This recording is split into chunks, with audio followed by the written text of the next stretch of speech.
Welcome to another Big Jimny video. It's been 3 years now since James bought this SJ, and we've been through a restoration process across that time. And we thought we'd now like to bring you the story of the restoration from beginning to end so that you can see all the sorts of things we've done. Of course, any restoration is never finished. There's still little things to do, and I'm sure over the years there'll be little things that we'll continue to do with it. But here we are in the spring of 2025, and in reality it's probably all ready to go, but for those minor tweaks that James will no doubt point out to me over the coming year. So this is a car that James has bought. It's his car, he's paid for the restoration, and he has provided the sort of whole thought process behind what he wanted to do. As you can see, it is what I would call a factory restoration. So it's back to exactly how it was when it rolled out the factory, or to some extent maybe even better than it was when it rolled out the factory. Anyway, we're going to tell you the story, so let's get on with it.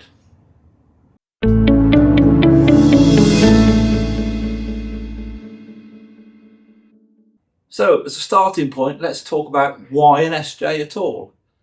Back in 2003, I used to have a Nissan Terrano, and we off-roaded it a few times, but it was the family car, and it's got to take me to and from work, and it was brand new, and therefore our off-roading was limited. However, we enjoyed the off-roading experience and decided that we really wanted to take it further. In consultation with Elaine, my wife, she said we could do that, provided that we didn't have a heap of junk on the drive. And therefore the solution to that was we had to have something that's small enough to fit in a garage on a fairly modern house. So the obvious choice, having looked around all the cars that were out off-roading at the time, was an SJ. So we looked and found this little SJ here and spent a few years modifying it and happily off-roading it. Now, at the end of that, it was obviously getting a bit rough for me with its leaf springs and the sort of activities we were putting it through. So we changed over to what was then a new style of Jimny, the Gen 3 as it's now called, to get the benefit of coil springs. And we sold on the little SJ. I think we paid something in the region of £700 or £800 for it when we bought it, and we sold it for £700 or £800 at the time when we passed it on. Now, as an aside, if any of you out there know where this car is, F566 SBD, the further details are down below so that you can have a look through what you've got or seen. Yes, if you know where it is, then let us know, because we would be very interested. We know that it doesn't technically exist on the MOT system anymore, which could well mean that it's been scrapped and gone to the great SJ heaven in the sky. But alternatively, it could be lurking in your garage or your barn, or more likely overgrown in the back of your garden amongst the weeds. It might still be there, and we'd be interested in knowing that. So drop us a message if you do know that.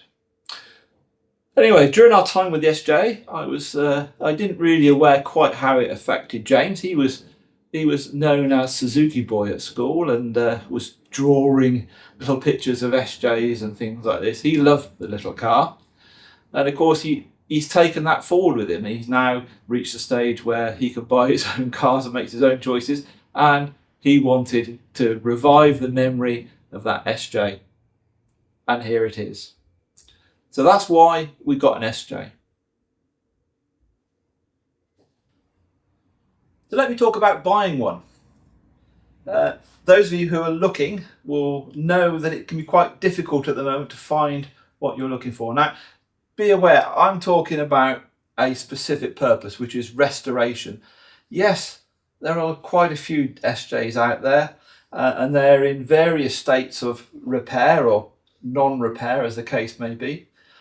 So, we're talking about one for restoration, or the one that has been restored. So you're looking for something that's the best you can buy before you start.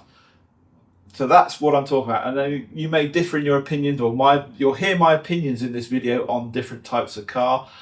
That's my opinion, and your opinion may differ, and you may be looking for something different. So don't take everything I say as completely the law, so to speak. You have your own decisions to make. So typically, we spent a long time, or James certainly spent a long time looking for this on eBay, on things like Auto Trader, on Facebook style forums and groups, and also Facebook Marketplace. And there are, to be honest with you, a fair few around, but most of them are in a fairly poor state. They are converted for off-roading or have been off-roaded and we found that certainly in the groups, the forum groups, the sort of Facebook forum groups, you tend to find things which are either out and out off-roaders and have been trashed, to be frank, or if they are offered as being in mint condition. That's the most favourite one, mint condition. Well, here's some mints and they've got lots of holes in them. Okay, so be very careful about the general descriptions that you get on those sorts of forums. Facebook Marketplace is just like the Wild West. So my own feeling is that's just nowhere to buy anything that you value at all, because there's lots of scammers, cars that don't exist, and all that sort of thing. So that leaves Auto Trader and Facebook. Auto Trader, these things don't usually tend to get to Auto Trader stage. We found very few in Auto Trader. I think that most people defaulted over to eBay. So keep your eyes open on eBay, and that's where we found this one. Okay, but the main thing for me is that you should have a mechanism in whatever it is, be it eBay or whatever, to interact with the person who's selling it. Okay, so that you can actually get them to show you the car and take you through the car. And that's what we did. We found this one, and then we had long discussions off of eBay with the owner. He was really good. Okay, he took us through it. He showed us all the photographs, all the areas on the car that he could see that were, of attention, that needed something doing them. Equally, we could tell him where to look. We'd say, we're interested in this part or that part. Can you take the camera there and take photographs? He did a couple of live videos with James, so James could direct him around the car and look. So we became very confident in what we were buying. Yes, this car had its flaws, but we could see them. He was telling us about them. He showed it as running and all that sort of thing. So it really was with confidence that we knew what we were getting. Oh, there is another place you can get them, and that is perhaps something that may have provoked your interest to get here, and that is big auctions. We've seen a few of these go literally in the last few months. Here we are in 2025. We've seen a few go through auction in first part of 2025. These are professional auctions, and they have achieved good money. But if you wanted to actually buy one ready restored, then these auctions may be the way to go. Now, because although they're getting a lot of money, you can see, that one that just went through there, £19,000. Well, and they were claiming that the owner had spent nearly 25 to 30,000 on a restoration. I can assure you that 25 to 30,000 is what you'd spend on a properly done external restoration like this one. Okay, we got a company to restore it. So those auctions are also another way of getting something there. So having bought it off the auction, we then had to collect it. Now this was really sort of in the times of COVID and that, but equally this one came from Cornwall, and we live in Berkshire, which in UK terms is quite a long trip. I know in the USA you'd travel way across the country to look at an SJ, but that's a long way. So we used one of these shipping companies. And the way the shipping company works is that you obviously put in your money, your request, they bid for the work. So you say where you want it collected and brought back to, and they bid for it. And we use Shipley, and a guy on Shipley bid for the work and offered to do the transport for us. About £380 to bring this back from Cornwall. But the nice thing about that is that he would verify when he got down to the car that it actually existed. In other words, it wasn't a lay-by sale or anything like that. He would get down there, he could see the house, he could see the car, he saw the V5 and the keys, and he saw it run, and that before he then phoned James to finish the transfer of money. So effectively, we knew the car was there, we knew it existed, and that the owner was real, and it wasn't all some big wonderful scam. So it made it a very reassuring sale. And then the car came back to us, ready for us to start the restoration. Well, with the Jimny home, we've now got around about 4 to 6 months between us getting it here and the start of the restoration, because of course with restoration companies and that, you have to book it in. So we got it all booked in about 6 months after we received the car. But that gives us time to do some evaluation. The reason is we have to do some preparation really to get everything right. And that preparation consists of a number of things. First of all, it's understanding what's wrong with the car so that we can get and work with the restoration company to get the right bits done. Secondly, is to get all the parts in place, because you don't want to start a restoration and then find you can't get part X or part Y because it's no longer made. And also to get make sure we capture some of the details off of the car before they're destroyed. Because at some point during the restoration it will be rubbed down and restored, so we'll lose some of the parts. So the first thing we did was have a good walk around, and here are excerpts from the walk around video that we did at the time it arrived. So as you can see on the walk around video, the paint is completely faded. And that now, in the 6 months up to the restoration, James did manage to polish it up, but it's got quite a lot of fading in the original paint. And all around the front wings, you'll see here in the video that I'm showing that the front bumpers are all corroded out, that there's rust in the wheel arch here, a big dent here, and particularly round here, down under here, there's quite a bit of corrosion under the front wheel arch. All along the side of the car, there are various little dents and dings which just show the, 40 years, nearly 40 years of life of the car. And of course the worst bit of all is this rear corner here, where it's completely corroded out at the bottom and around the fuel filler. And this doesn't bode well for the inside, because just inside here is the fuel filler where it comes down inside the car, and there's a floor bit there that rusts out. So you can see in these photographs here that this had actually completely rusted out. Rear bumper was similar. Around the tailgate, large dents on this side and corrosion that needed to come out. And moving round to the other side is very similar. So around this rear corner on the other side is some more corrosion, same sort of place, and again that means it's corroded inside. And then all along the side, including the wheel arches, and that are various dents and dings that need taking out. And the lips inside the wheel arches, these little metal lips on which the wheel arch, they're all corroded out. So that gave us the basic scope of the outside of the car.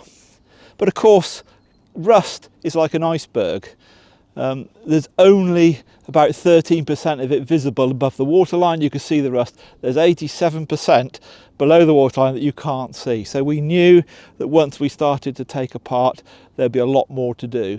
And therefore we were going to concentrate on things like the corners of the floor pans and the where the body mounts are, because with these sort of cars, things like the chassis lasts forever on these in general. It's things like the mounting points in the body pan itself, where the floor and the chassis join together, that there's real problems with rust if it gets in there. Inside the car, we also checked around. As you can see, the trims were all torn in places or hanging down. Door cards needed refurbishing. Seats had some splits in them that we needed to nip in the bud, otherwise they'd only get worse when we sat in them. Also, it was a rubber mat equipped car, and James wanted to go over to the carpeted version as his finished one, because to make it much more plush than the worn out rubbers. And in fact, you can't get the rubbers anywhere anyway in the original form. It's only the carpets that are actually generally available. Looking at the parts, we decided that we needed to get a lot of the parts in. Now, the one thing to remember about these is don't think that Suzuki can't supply them. Okay, you'll be surprised at how many parts Suzuki can actually provide still in stock from the main dealer.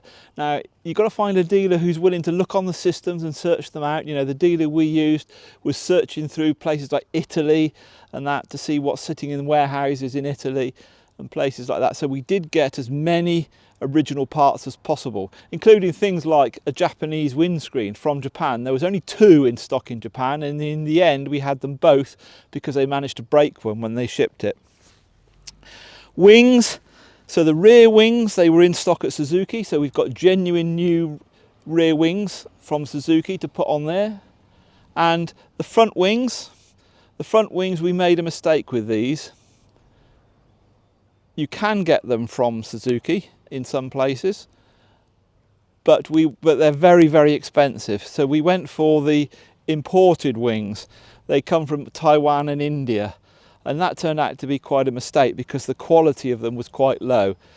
And in general, you can only buy Samurai wings. And those of you who know these cars will know that this is a SJ413, which has got the narrow wheel arches compared to the wider ones on the Samurai.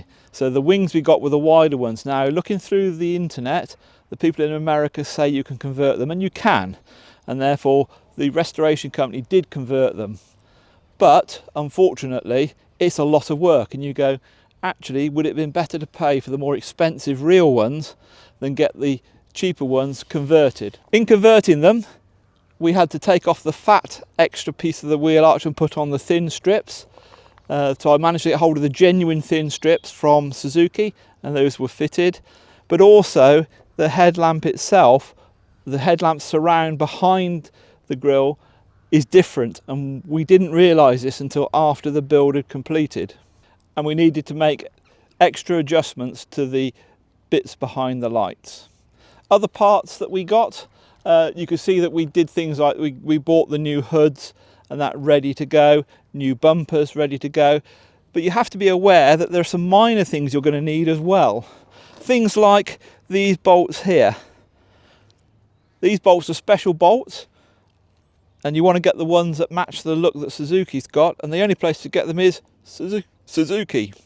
So, you know, we made sure we could get all of these in advance, because in order to get these off, as you'll see in the later pictures, we had to get them welded and cut off. So make sure you've got all the parts, particularly the small screws, the small fittings that you're going to need before you start.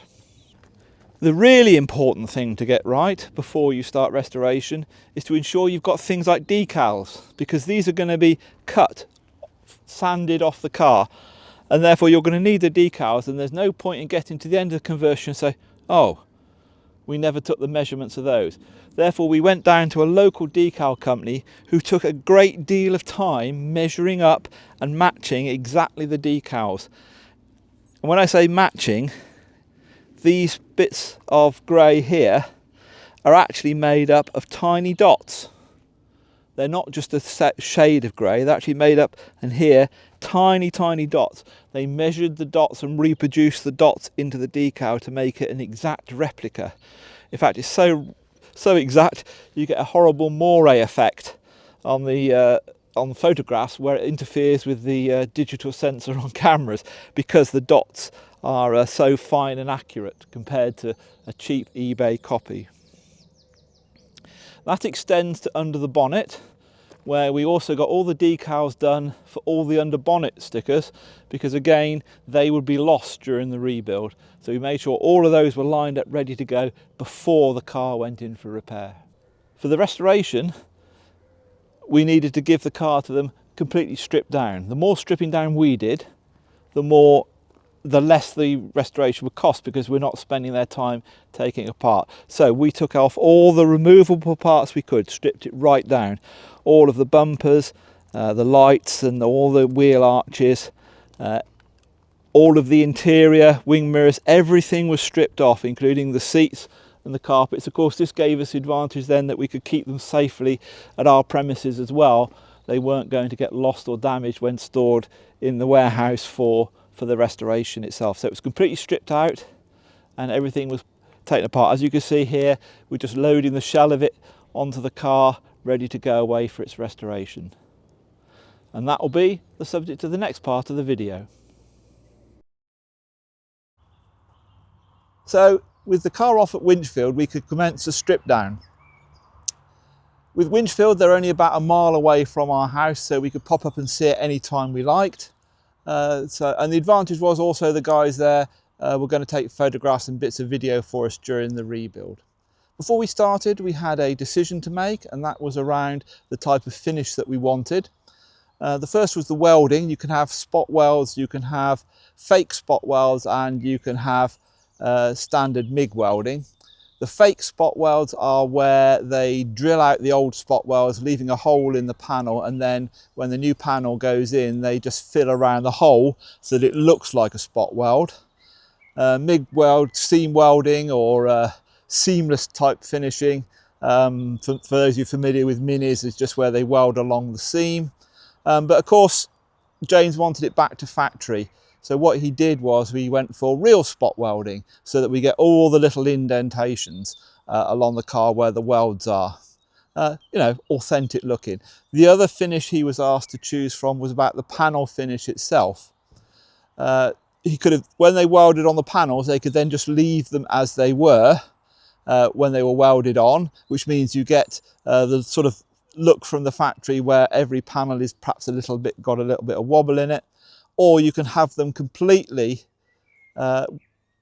flattened off so that you get a very high gloss, smooth finish. And that is what James went for. The first job that Winchfield had to do was remove all of the old rusty panels. As you saw, we'd already got the new wings and that, so the first and easiest thing was to tackle was to get the wings themselves off and start the big strip down from there. Throughout this video, you see that there is a sort of timeline going on, and that's because this video is in the order in which they did the work, which is not necessarily the natural order that you do it, because it was more about the availability of people to do the work rather than the correct order to do it. So they had a guy in for welding, they had a guy in for bodywork, and therefore different bits and pieces were done at different times. Also, some of the work you'll see is us working at home, because we had some of the stripped off parts back at the house for us to work on. Within a few hours, all the wings were off and the car was already beginning to look a bit sorry for itself. It's a fairly dramatic look when you see one of these completely stripped down, and as I say, it only took them a couple of hours to get all of the main parts off. One of the key problems that they had during the strip down was getting some of these bolts off. These bolts are JIS, Japanese Industrial Standard heads on them, so it's not Phillips or Pozidrive or anything like that, it's JIS, which means already that you've got to have a special screwdriver, although we did have those, but they just get corroded in.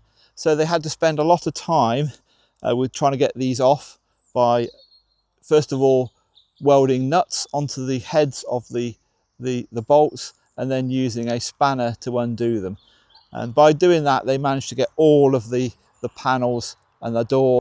As you can see by taking the panels off, the rust around the rear quarter became really visible. This is around the full fuel filler and into the rear boot floor, and it was completely corroded out. So this shows the sort of rule I said about rust being sort of 13% visible and 87% invisible underneath the car. It was very rusty under here, and this is on a car that looks half decent when it's standing on the drive. As I mentioned, some of the things were then done out of order. So with the wings and that off, this meant that the loose panels like the bonnet and the doors and the tailgate were off, so that Richard, who was the bodywork man, could start the work on these panels way in advance of when they were going to be needed.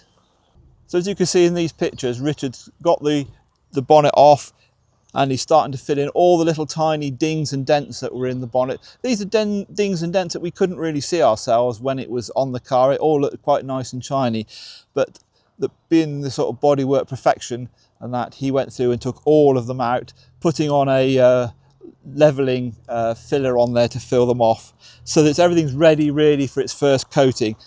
On the rear door panel itself, you remember that there was a nasty dent in the edge of the door at the back and at the rear wing.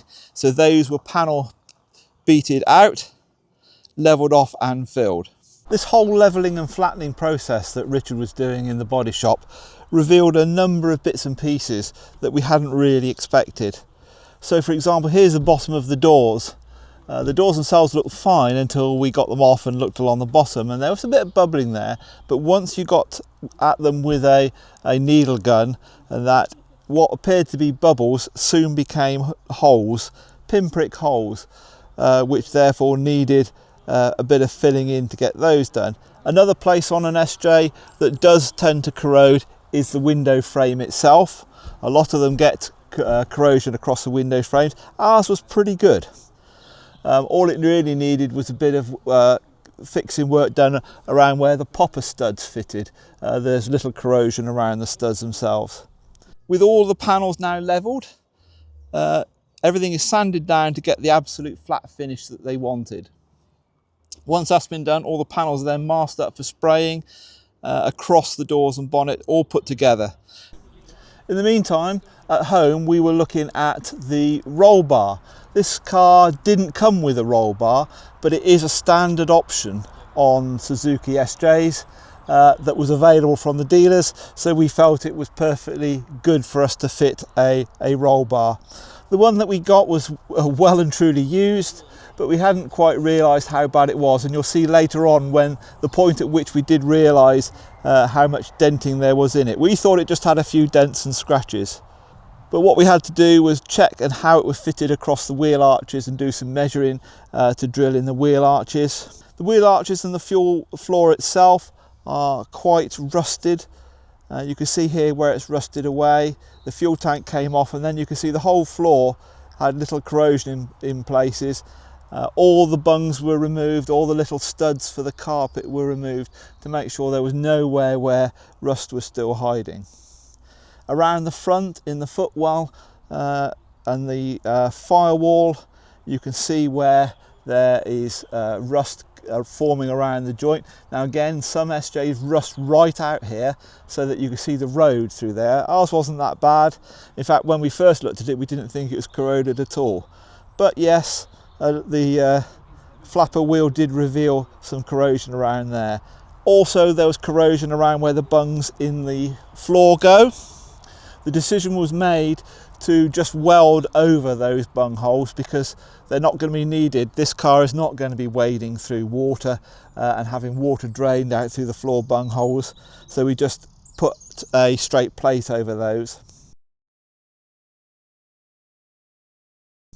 The roll bar itself, this gave a lot of problems because the paint coat that the roll bar came with was a really strange thing.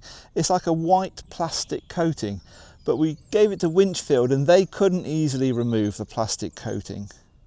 I then took it home and said, I'll have a go at it. Okay, and I had to use a wire brush and lots of heat and that to get this coating off. We also had other replacement parts lined up for powder coating. So I took these all down to Aurora Coatings in Aldershot, where they were bead blasted to clean them up and then powder coated. Things like the rocker cover for the engine, of course you can do these in Ferrari red and things like this, but we decided to keep it absolutely standard, so we did it in the black that it originally came in.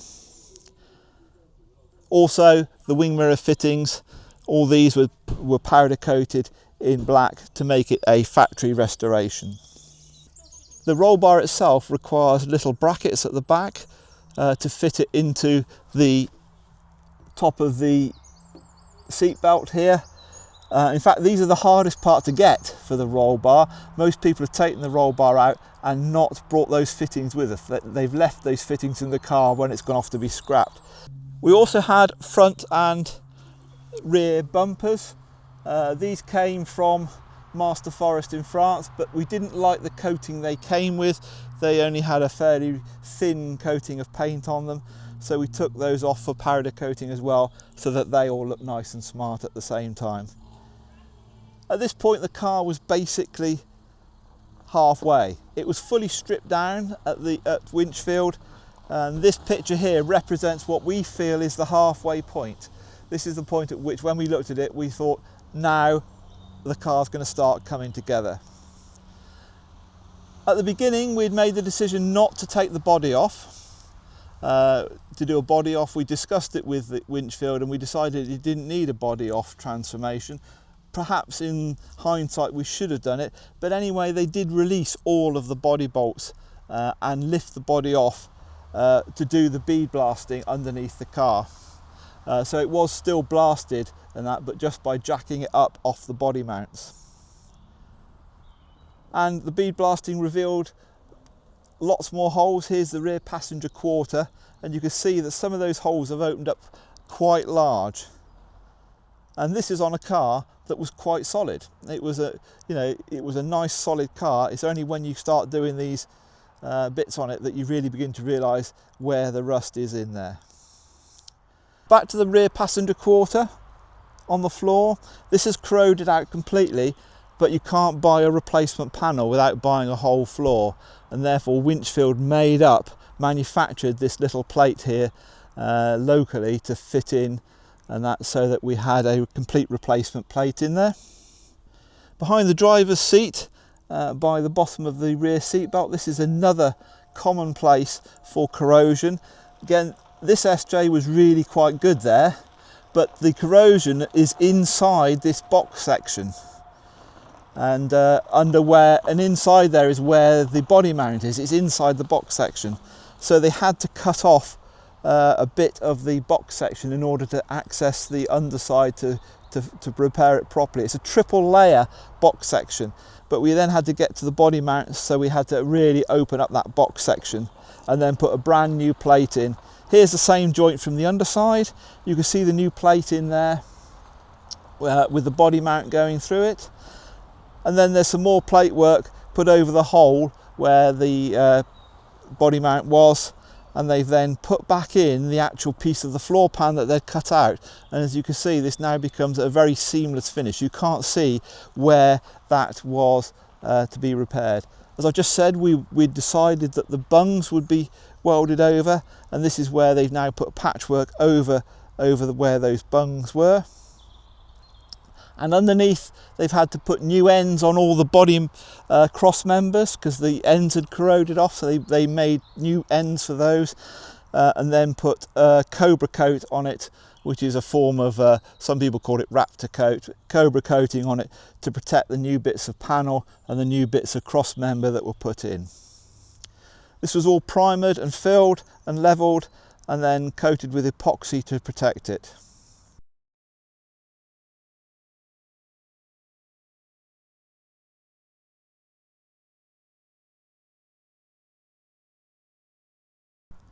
At home, we had one of the failures of the rebuild, and this was the soft top hoop.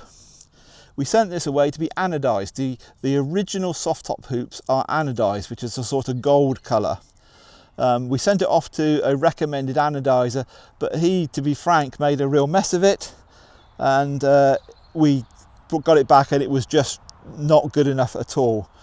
So we had a quick word with Aurora Coatings, the powder coating people, and they stripped it down and then coated it with powder coating, which was a much better solution.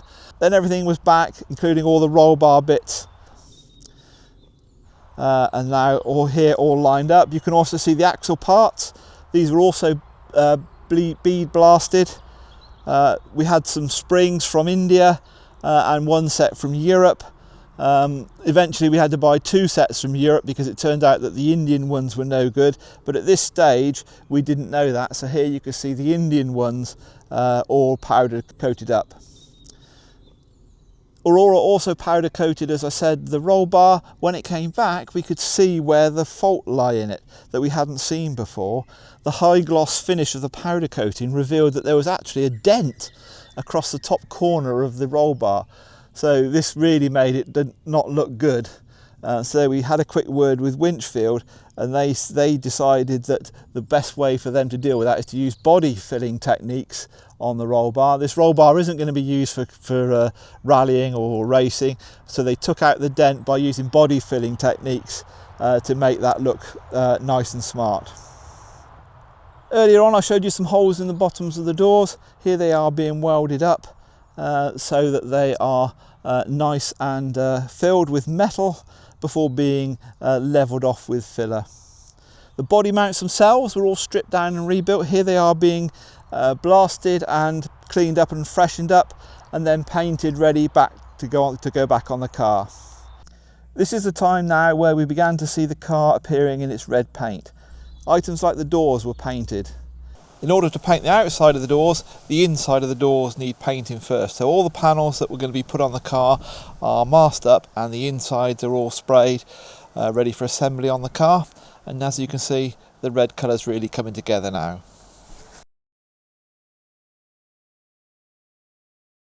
The holes had to be cleaned for the hinges to be fitted. Okay, you may ask why the hinges are being fitted prior to painting. This is because this is the way that Suzuki did it in the factory.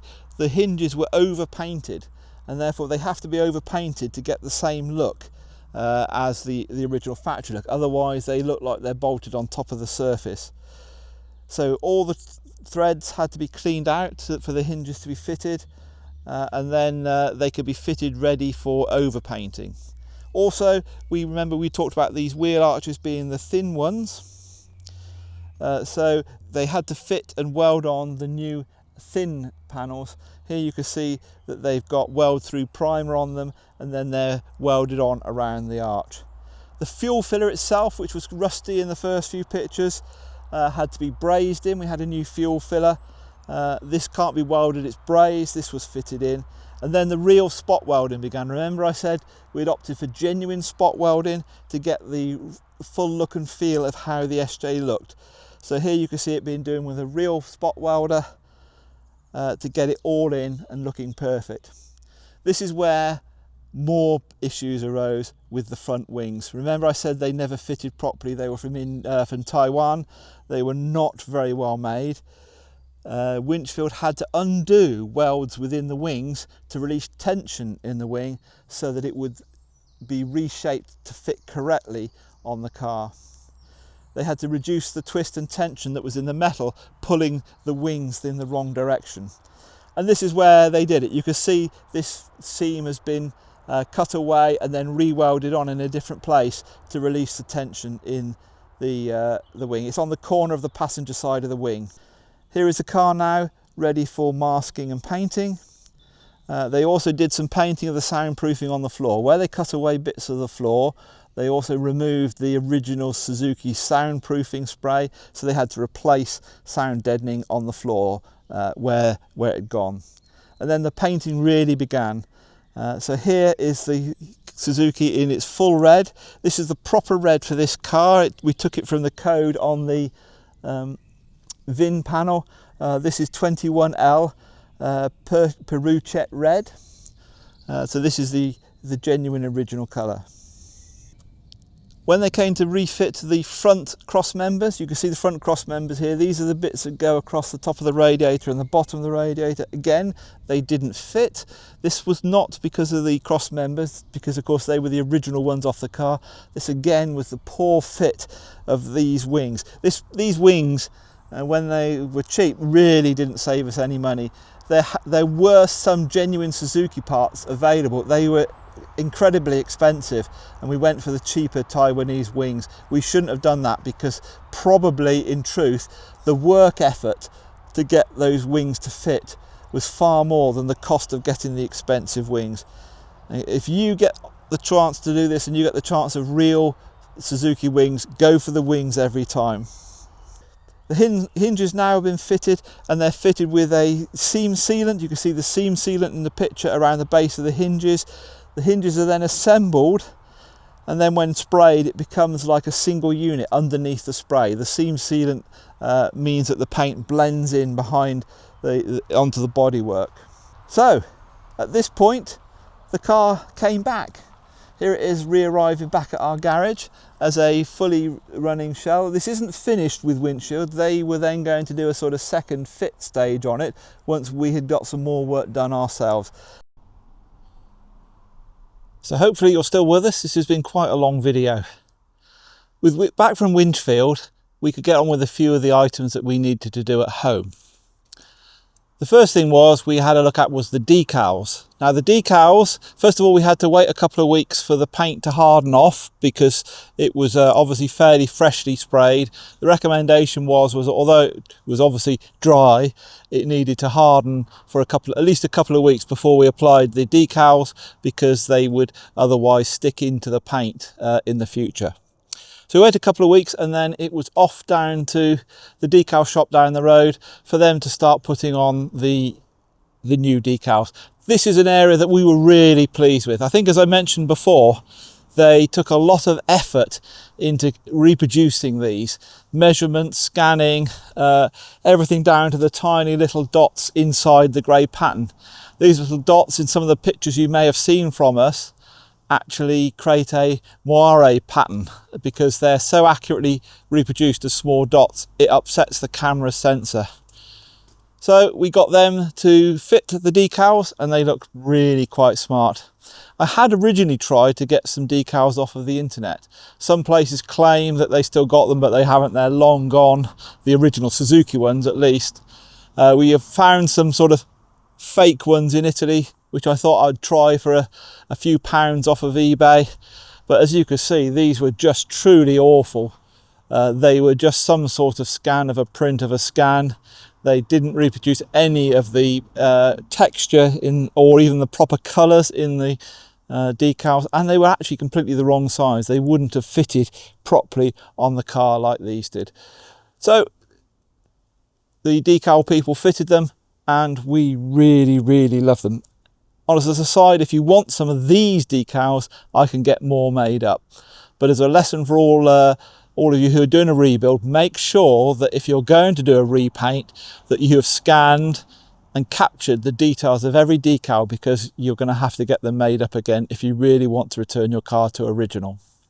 You'll recall that we had the actual new springs powder coated, but now all the axles and all of the bracketry associated with the underside could be removed and sent off for powder coating as well. We had the axle casings themselves powder coated up, but not the differentials. The differentials, of course, contain all the gears, and as they bead blast them during the powder coating process and then heat it up to a high temperature, and we didn't want to dismantle the diffs at all, we just painted the diff casing itself rather than get it powder coated. Once the axles and bits and pieces came back from the powder coaters, we could start the reassembly. As you can see, we'd also got the rear drums powder coated. These came up rather well, as did the backing plates for the front discs. So this made it all very smart, and they came up really well, considering that they looked quite rusty when we started the process. Here you can see the front axle going back on. Of course, at this point, we're also replacing all of the bearings, the infamous, so to speak, kingpin bearings. All the seals and all that were brand new on the front to completely rebuild this front end. We also did the steering arms and the steering joints at the front as well, and rebuilt the rear wheel bearings and that as we reassembled the drum brakes. Then it was around to just the little tiny filling in bits, really. So when we had it re-sprayed, you would have noticed in the earlier pictures we took all the little grommets and all the little fittings out, and so it was a matter now of getting nice new grommets where they'd been missing or damaged, and generally replacing all the grommets back into the holes, and also ones that had been missing over the years, to get it completely back up to the full standard. By this time the car's MOT had run out. Now, those of you who live in the UK know that at that point you can't drive it except to and from an MOT station. Well, it wasn't ready for an MOT, but we were going to get the inside retrimmed with all the carpets and trimmings done inside, and therefore we had to get it trailered. It's only just down the road to the retrimmers. We then got them to put carpets inside. Now, as we said before, this car originally started off with rubber mats, but they do come with carpets, and James wanted a carpet setup put in there. So we had brand new carpets made up. These were made up fully to size, fully fitted, and including items such as getting the bit around the transfer box and the transfer box instruction label and all that put in correctly into the carpet. And we had some new mats made, and as you can see, they actually had the SJ413 logo embroidered into them on some leather inserts to make it just that little bit extra special. Whilst they were doing the carpets, Tremania also did the interior trimming as well, so they repaired the seats.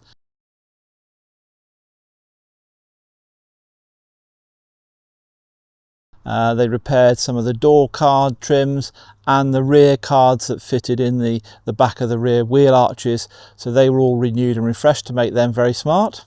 At the front of the car, you'll recall that when we went for these wings, they were Samurai wings, copies of Samurai wings, and they were made in Taiwan, and the fit was terrible. Well, being copies of Samurai wings, we hadn't realised that the headlamps themselves, the mountings for the headlamps were actually different. And therefore, because we had SJ413 headlight system, and that it wouldn't fit into the plates on the front of the Samurai wings. If you're doing this and you are converting a 413 to Samurai wings, you might want to consider moving the back plate from your old wings into the new ones to get the correct fitting for the lights, or you'll have to do what we do, which was re-drill out the plate here using a template to refit a 413 headlight system into a SJ Samurai base system. This also revealed that the front grille wouldn't fit. Now, if you remember again with those front cross members in the last bit of the video we just showed just now, that there was one hell of a problem with the alignment of the front wings, which meant that the cross members didn't align properly, which meant that the grille didn't fit properly. So Winchfield came down and they did a whole lot of tinkering around with the different bits, moving them about to get it all to fit nicely and properly. But again, don't get Taiwanese wings. Then we went around the car doing all those little bits and pieces that were missing effectively from the original car. When I say missing, you know, lost over the years, damaged, fallen off or worn out. Just the little tiny things. Things like these clip-on trims. I know that most people don't have them around the world, but in the UK we got clip-on trims on the sharp edges, so we had those replaced. The hinges for the front window, these are actually plastic, although they feel quite metallic, they're plastic, and therefore the old ones had faded. So we got new ones of those to make them all nice and shiny. We went round with all the badging, so all the badging itself is brand new, and things like the door rubbers around the doors. All the door rubbers had aged and perished, and therefore we had those replaced as well. As we mentioned before, the hoop was also powder coated, and I think you'll all agree that this has come out looking really quite smart now compared to the passivated version that we had earlier on. So that was the car just about finished in terms of assembly. I'll do a walk round after this section of the video. I'll do a walk round video and show you the sort of detail around all the finished items, and we'll have a proper look at how it looks. But for now, the next stage was to send it off for a detailing. Now, within the respray and the rebuild process, they clearly did an element of finishing. You know, they did all of the cut back of the colour, the high polish and all of those sorts of things. But we then sent it on to a professional detailer to take it to that next level. As you can see in some of these pictures, these are the before pictures coming up now. And in these pictures you can see some areas of blooming where they had sanded down the sprayed on coat, but they had missed, just tucked away in some of these little tiny corners under here, and that missed getting it polished back up to the ultimate sheen. And of course, you know, the detailing with its protective coatings and all that put on it, take it to another level. So after the detailer had been round and identified all the little areas that he was going to specifically address for us, so he sends you a video saying this is an area of interest to do more and so on, so he can show you effectively all the defects that he can find, and then he takes it up to the next level with a full detailing work that he did. The detailer also worked on the inside. He put some special coatings on the dashboard and cleaned up the trim. The details of the coating are appearing below on the screen. This was so good that when we brought it back from the detailers, we stopped in a local car park for some photographs and took these series of photographs. So these series of photographs are just exactly from its detail. And when I published these on the internet, people said those photographs are actually fake, that you have done something to them. No, we haven't. This is how shiny and how brilliant the colour looked when it came back from the detailer and parked into this car park where we took those photographs. So that concludes the rebuild steps. And as I said, I'll now move on to a full walk round of the car. So we've made it to the end. Welcome to the last part of the video. And as promised, this is a walk round to show you exactly where we've got to in the last 3 years of work. What I'm going to do is film on that camera over there, but also carry my trusty handheld camera around to give you some close-up shots of what we've done. So here it is. As you can see, this time we're sporting the Bimini top. It's summer, so we've got to have that summer look. So it's summer 2025 and we've had it about 3 years. And all the work is now basically complete, although I'm sure there'll be further jobs to do throughout the winter. So on the walk round, let's take a walk round. First of all, you can see quite plainly now the wheels. These are the white Weller wheels. They've all been powder coated, but equally we've also done some upgrade works here with some nice chrome wheel nuts, and we've converted it to manually locking hubs. This one came with the permanently locking hubs, but we decided to put the manual ones in just so that the front isn't turning all the time when we're on the road.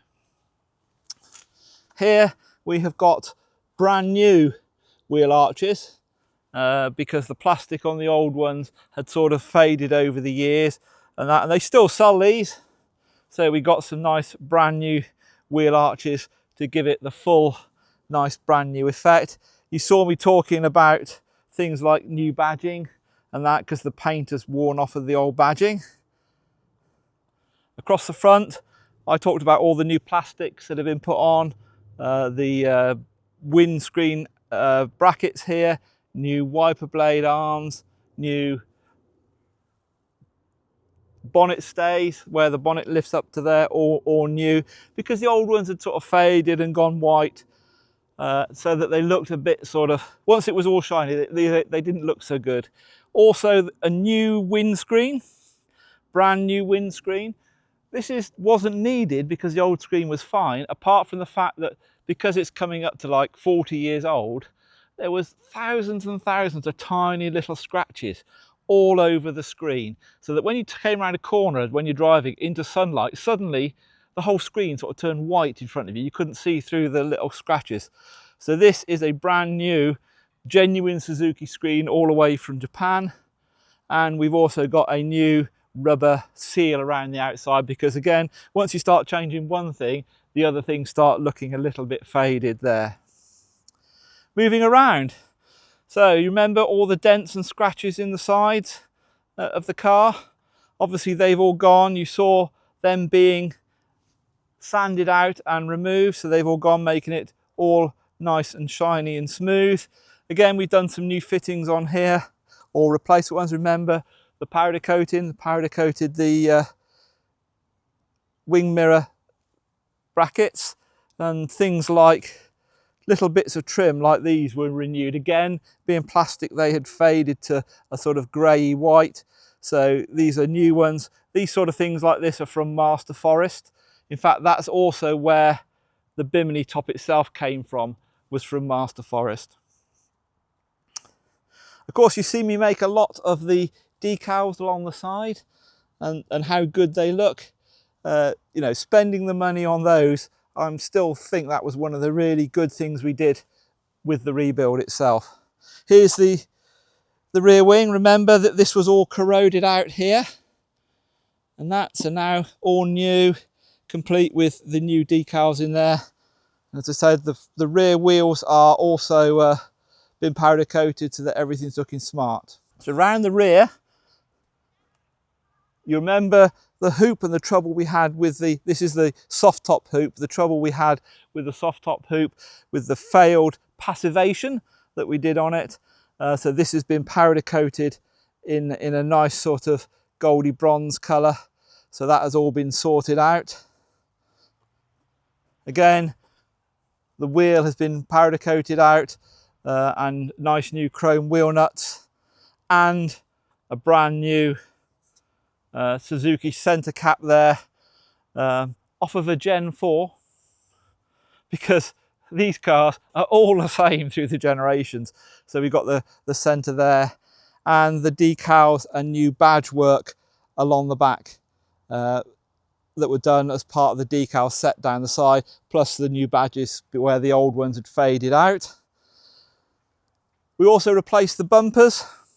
So this is a Master Forest bumper and a new rear fog light around the back, just to smarten up the back here. And then underneath, you can see up here the new fuel tank guard, again. Suzuki still sell those so that you can get nice new ones. That was all powder coated as well. Moving around the side. This side is very similar to the other side. Clearly, all the same things are done with the new decals, the new wheels and that. One of the things we could show when we're around this side is the roll bar. Okay, if you remember, this was powder coated, but that then showed up the defects in it. So we've had it filled and actually sprayed by Winchfield Engineering as part of the rebuild as well. Everything else is pretty much the same. On SJs, because in the 1980s radios were an option and were a dealer fit option, and that they had different aerials. Sometimes you get the aerial on the far side, sometimes you get the aerial here. So this is what they call a new old stock electric aerial, actually from the 80s, the genuine one that's fitted to these cars. We managed to find one on eBay, still sealed in its pack, ready to go, and this now gives us the fully authentic electric aerial experience. So back round to the front, you can see the trials that we had with getting the grille in because of these wings, the Indian wings or Taiwanese wings.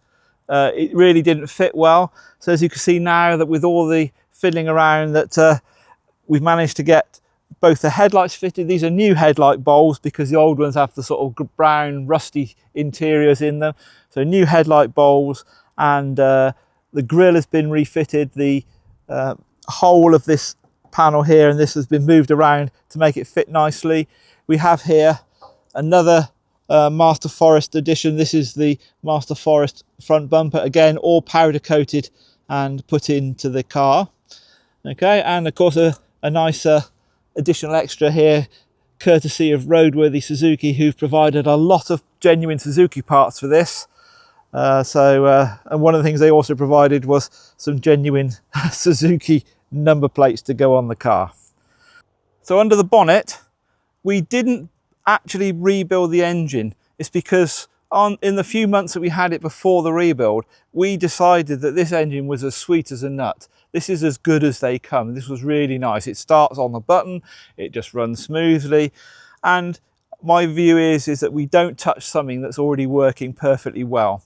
So we haven't really touched the engine, but what we've done is we've done some various bits and pieces. So you've seen the fact that everything is now powder coated, where the usual finish is a sort of corroded finish after 40 years of use. So that's all been tidied up there, including things like a new manifold heat shield, which has been powder coated as well, just to smarten everything up under the bonnet. It did need a new radiator. This was because although the other one was working perfectly well, when we did take it apart, it came apart at the brazing. It was already weak on the brazing, and it didn't, as you undid the bolts, it just opened up. So we've got a new radiator in there on the top. Underneath, under here, we've got things like a steering damper. Again, this is would have been fitted as standard, although obviously this is particularly an aftermarket one that's fitted here, but they are fitted as standard on these. It had the mounting points within the steering arm for it originally. And then the little touches. So it's all been repainted, but in repainting you lose things like the original decals that the manufacturer uses on the bonnet. So again, we made sure that we could get these in the correct form for this car before we did the respray. These were off of eBay. This one, which is the actual build plate for this car and its certifications, we had the decal company copy that one and make us the real thing. So that gave us under here a complete authentic look to the car, albeit very new and very shiny. We've also refitted a new battery in there when we got it. This is because, first of all, the other one had leaked and corroded out, so there was sort of surface corrosion where the battery acid had leaked everywhere at some point in the past. Also, it wasn't held in properly, and we've got some battery monitoring equipment fitted around it now to keep it in good condition. So all of this was replaced, and of course the rust was got rid of anyway when we changed the actual inner wing itself. So on that camera now, you're going to see my back and the back of my head as we move inside the car, so I'll do most of the filming on the little camera. Inside the car, there's been very little real change. We didn't really buy or do a lot here, apart from the fact that everything that was there was refurbished. So I mentioned that we had all the door cards done, and also the seats have been repaired to restitch where they had split. So these are still the original seats. This is still all the original material, but it has been completely refurbished by Trimania in doing the trim and the door panels as well. And of course, those cardboard panels that are just inside the back here, they've all been recovered and tidied up. On the dashboard, you saw me mention that we had the valeter do it. You know, so now you can see that for those looking on this camera, it's all nice and shiny, nice and high gloss now. It's all been cleaned up. Again, nothing's been done to it apart from cleaning it up, and that includes things like the gear lever and the four-wheel drive lever. They've all been cleaned up. We did replace the window winders and bits and pieces like that, because the old ones had completely lost their colour in a strange way, so they've all been replaced. But apart from that, it is pretty much the same. It had, in the one that we got, it had a modern MP3 player. Of course, they don't have MP3 players in the mid-80s, and that, so we've gone back with an authentic radio, a used radio off of eBay. Those of you who are sort of really into this thing will say, actually, this radio is slightly later than the year model of the car. This was one that was fitted to the slightly later ones, but trying to get exactly the one that was fitted in here was quite difficult. Of course, this car was built in mid-1986 when the music was Bon Jovi and Slippery When Wet. So we even managed to get an authentic tape that would have been played in it when it was brand new. The only thing that we think is left to do here is the clock. It's an LCD clock, and you can see the LCD is starting to lose its whatever LCD is, crystals, and that, so there's a few blank spots in it. If anyone's got one of these in really nice condition, drop us a line in the comments below. It would be appreciated. One of the things we did was the roll bar, and if you remember, you'd have seen me talking about these roll bar mounts, the upper roll bar mounts here. So here they all are now, properly in place and all properly powder coated to match in with the roll bar itself. So that makes it all a nice complete finish. And as I said at the time, if you're buying a roll bar for these, make sure it comes with these brackets, because most of them don't, as they've been thrown away with the original car. So make sure you get those brackets, because they are really hard to get hold of the right brackets. It's all been recarpeted by Trimania. As we said, this one didn't come with wool carpets, it came with rubber mats.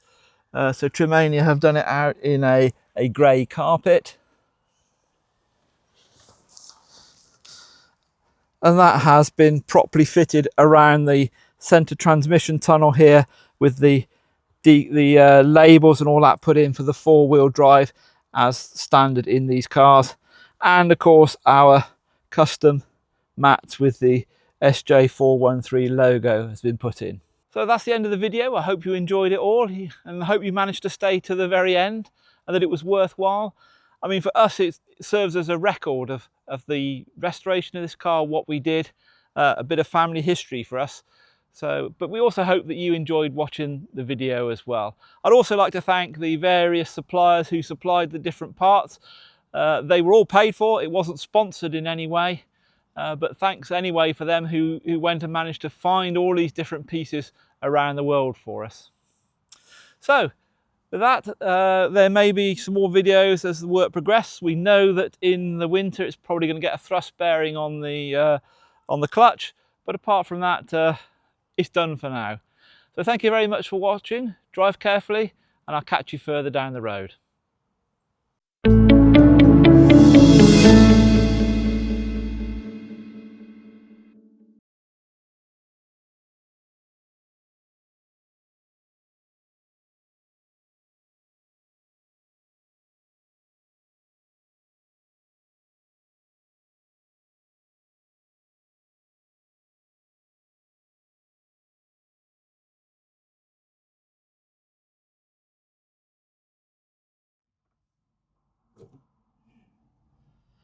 Well, some of you are loyal. You stayed beyond the end of the titles. You're the sort of person who sits there in the cinema right to the very end.